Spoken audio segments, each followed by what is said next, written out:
Muslim, Christian. These are the divisions. These divisions are deep.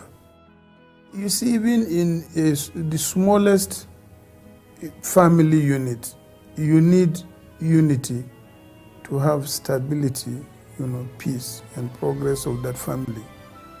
Now, translate that into a bigger and more complex country like Nigeria. And therefore, unity is number one. Atiku knows about diversity. His inner circle reflects the face of Nigeria. And when you see the crowd around him, the mixture is amazing. There's hardly any ethnic group that's not present around him. And for you to be admired by the various segments of the citizens of this country, the secret that he has a touch. The type of leader that Nigeria needs is somebody who will unite the people together.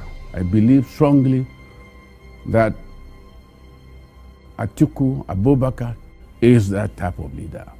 So he has so many friends everywhere, among the Christians, among the Muslims, and also outside Nigeria. People find it safe to rely on him, to rely on what he's saying and what he's doing. Ability to chart the course and steer the ship. He understands the problem of this country. He understands the heartbeat of Nigerians. So I see hope in his leadership. I have no hesitation at all in endorsing him as candidate for president for Nigeria in 2000. Hi guys, welcome to another beautiful time out here on your favorite morning show, Every Woman, showing on AtikuLive. Like you know, Every Woman is that one show where we got to talk about everything that concerns the woman, from education to health to politics to entertainment, you name it. My name is Tena Waldbasi and I'm super excited to have you guys join me on today's episode.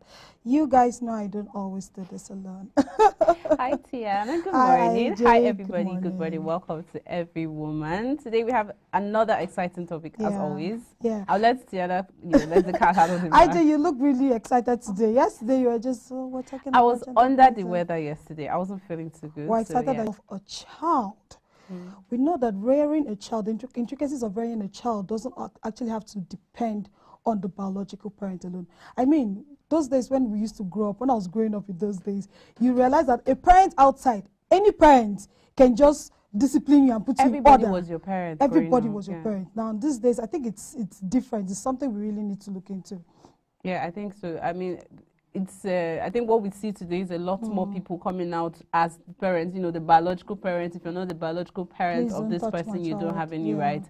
And that's a shift. It's a paradigm shift for what we used to know. And I don't know if it's for the better because we're seeing a lot of trends or things that we ought not to be seeing, at this stage or time. So maybe it's something that we should look at going back to, the community parenting where everybody is a parent, because you don't have to have your own child before you become. I've parented. It doesn't have to be my child. I've parented. But let's look at how it has actually evolved over the years up to this moment, because if you realize the trend of parenting, like you said, community parenting over the years, you realize that those kids are now adults now, and then they could know what to do. You'd see an elderly person telling you, okay, you don't have to. I've had parents tell me, oh, please don't, you don't have to sit this way. Sit very well, close your legs. As a lady, you sit.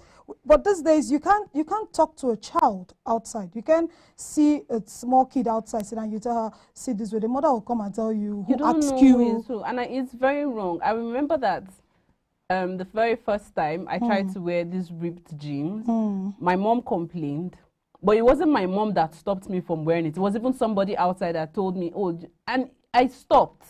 So it goes to show you how much these things are, how much impact they have on our lives. So it's not just about your direct parent telling you something. Those days, your every auntie, all your village people were your parents because they will come and they will tell you, you did this. So I said that the parenting of the community parenting actually helps because it bettered a lot of people. Yes. It created the society. It made you know that you are not invincible, that everybody could see you. Everybody had a right to correct you. And you're an image to your family. So whatever you do outside, it's not just bouncing back to your immediate family. It goes down straight to the community. So it was really, I think it's something we really need to, but these days you can't even trust everybody. So insecurity is on the increase, that you don't even want anybody to come close to your child. Yeah, right. So there are a lot of factors that are really affecting community parenting at this stage. Let's go straight to talk about the different types of parenting. Because I know we have 4 major kinds of parenting that the philosophers, the psychologists have actually put together. We also have other kinds of parenting, but we're going to look at the four. And I'll tell you which I'm a product of. All right, so we're going to look at those 4 kinds of parenting. That's the authoritative, the authoritarian, the permissive, and the neglectful. So, IJ, you want to tell us the products of the product of parenting? Well, I can tell you that I was a product of an authoritative parent. One parent was authoritative anyway, and one was permissive. I found out that in most families, that's like the blend. That's always like the blend in most families. So there's one person who is authoritative and there's one who's permissive, and that kind of balances it out. I'm not going to talk about the authoritarian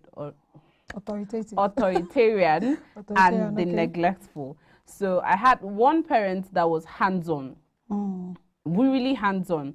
It means you don't step out of the house. Where are you going to? Where's your assignment? Have you done this? Have you checked this? And it's not like, you know, they were very free. They had a lot of free time.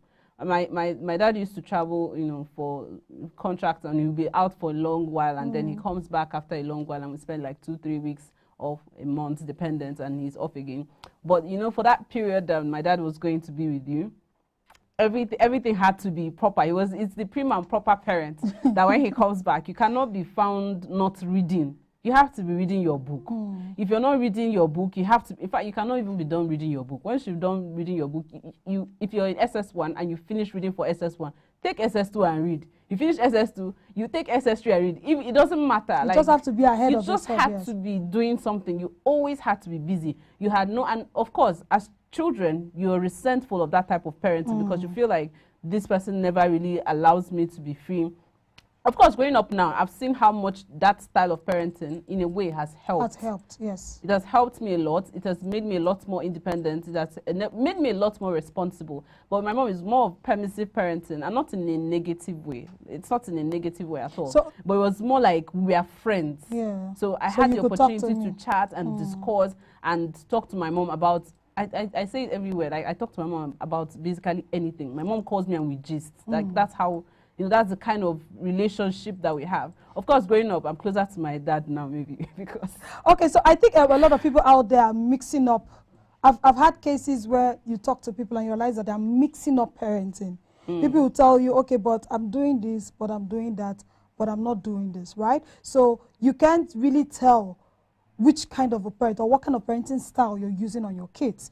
Right? So I think we should just pinpoint this out and then state it briefly. Authoritative parenting styles, more like the characteristics of each parenting style. So you like know exactly what you're doing. So you know the kind of parenting style you're using on your child. You know if you're neglectful, or you're being permissive, or you're being authoritative, right? So I think we should just outline this and state out some of the characteristics. So I'm just going to look at the IJ. You came out from authoritative, so let's have you tell us from both. So let's have you tell us more about the authoritative parenting style, some of the characteristics, so that a